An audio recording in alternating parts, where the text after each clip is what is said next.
Hey, this is Rick and welcome back to my channel. From time to time I put out a bunch of videos on whatever. My channel doesn't really cover anything in specific. It could be pets, it could be plants, it could be DIY projects, it could be anything. So you never know what I'm going to come out with next. Hey, that subscribe button's down there in the corner. Click that. It's going to be running throughout the video. That'll subscribe you to my channel. Hit that bell on the YouTube page and that'll give you anything new that I just put out. So let's get to it. Okay, so periodically I do reviews. This is called the Eco Heater. This is the 300 watt version of it for my 55 gallon tank. It's model ZU288 High Mizu, or I don't know. I'm not real sure how to pronounce that. It's Heimizu. Could be Mizu. Not really sure. I mean, a lot of these Chinese factories kind of manufacture this stuff and everybody stamps their name to it, so who knows. It says product features. The element is made of high-grade 304 stainless steel material and strong sensitivity, biometallic strip design, performance reach, the advanced level at home and abroad. Product fine workmanship, complete specifications, and quality assurance. So I'm sure this is probably going to be in centigrade. I am in the United States, but I think we'll be okay. Tells you it should be mounted in the vertical and it can be mounted in the horizontal, just not above the water line on the heater itself. So those are your do's and don'ts. And there are different ones. 50 watt says 50 to 100 liter, which is 11 to 22 gallon.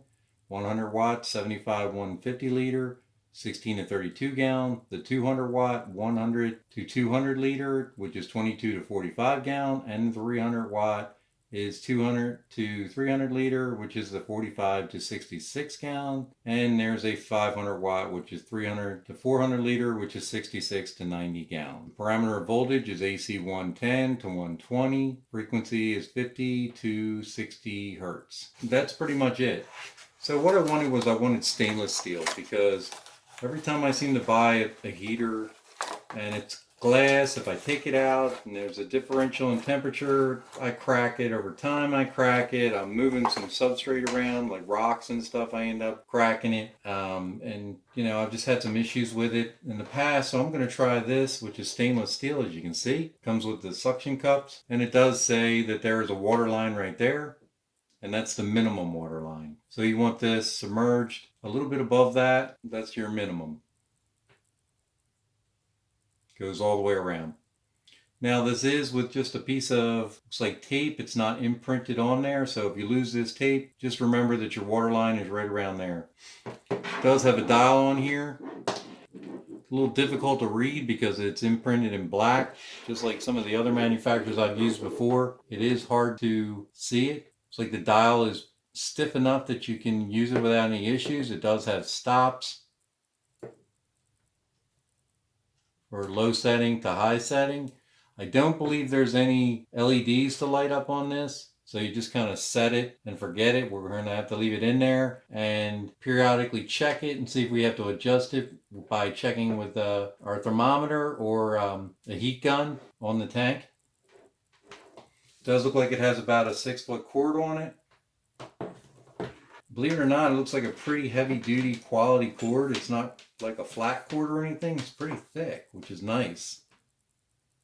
It does have the ground plug on there, the ground side and the hot side. This is the US version for 110 like I talked about. Okay, it is in centigrade. It looks like it says 24, 26, 28, 30, 32, and 34 is the max. So I looked that up. That converts to 64 to 94. I believe that's right. So that should be plenty hot enough for our tanks. Remember that your aquarium heater only really increases the ambient temperature in the room by like maybe 20 degrees, 10 degrees sometimes if you're lucky with any kind of aquarium heater, to be honest with you. So if you're running your house at 65, that's going to get you around 75, 85. So just to give you an honest evaluation, but that's kind of what it does. I mean, 20 is usually the norm, but sometimes they're a little bit lower than that. So let's go ahead and pop it in the tank. I'm going to run it for a while and monitor it, and I'll get back to you and let you know. Okay, so this does have an LED indicator on top that does show that it is lit.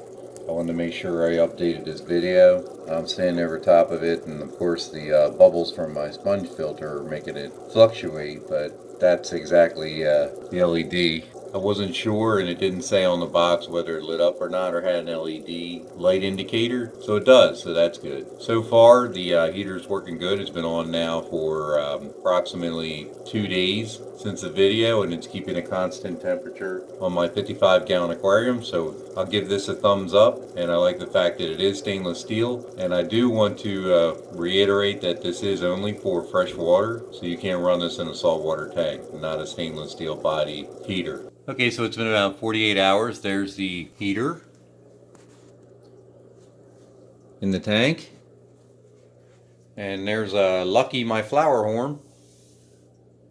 He's swimming around and has no problem with it. I've been checking the temperature on my thermometer here, and it's maintaining a constant 82, which is what I like to keep my tank at for this for flower horns. So I give this a thumbs up. So far, I like the stainless steel. We'll see how long it holds up. But Lucky seems to like it, no problems. Hey, thanks everybody. Please subscribe to my channel. Take care. Hey, once again, thanks for watching. I really appreciate it. Do me a favor, click that button down there at the bottom, that subscribe button. You never know what kind of video I'm going to come up with next. Please share with your family and your friends. Give me a thumbs up, thumbs down. Give me some feedback. Let me know how you make out with your project or how you like this video. Take care.